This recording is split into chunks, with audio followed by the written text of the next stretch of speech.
You're now watching Showbiz Snob, your daily showbiz update.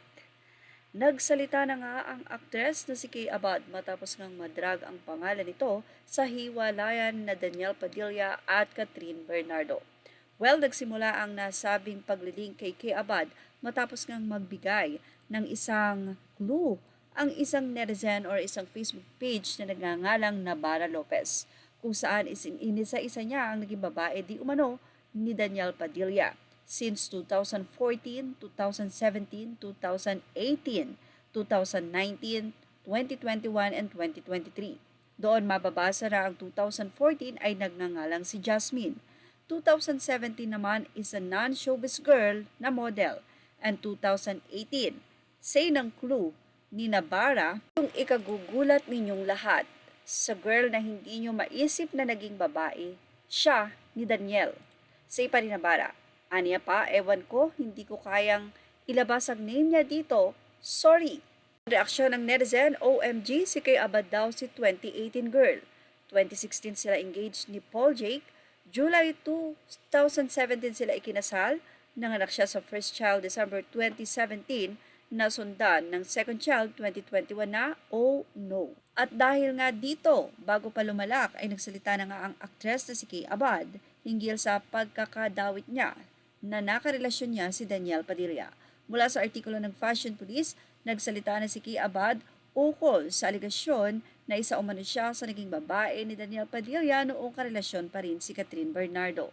Itinanggi ng aktres na may namamagitan sa kanila ng aktor.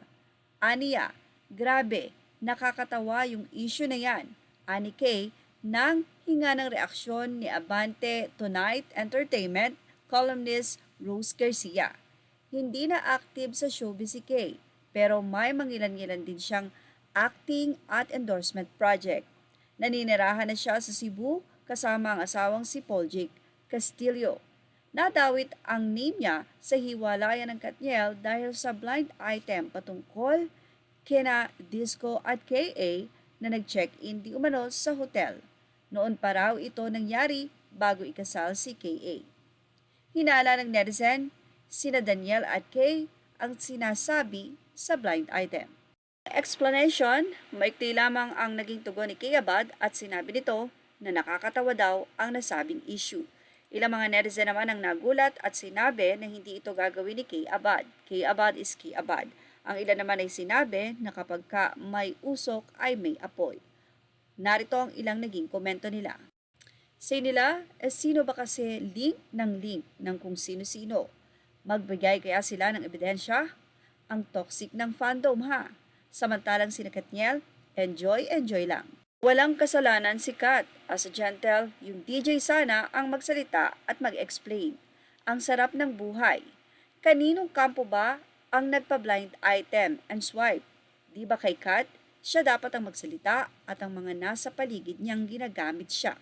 Diyan nagtatapos say pa ng ilang netizen. Anila, minsan yung mga ganyang issue yun pa ang totoo. Yung mga akala na imposible. Say naman ng isa pang anonymous commentator, but TBH, mas may balls pa yung mga nalilink compared kay Daniel mismo. Si kuya yung kalat niya, try niya kayang linisin or wait muna siya sa trailer ng upcoming movie niya at saka na siya mag-talk. Wala naman ng isang netizen na intentional na lang ito para daw mainit pa rin ang pangalan ni DP.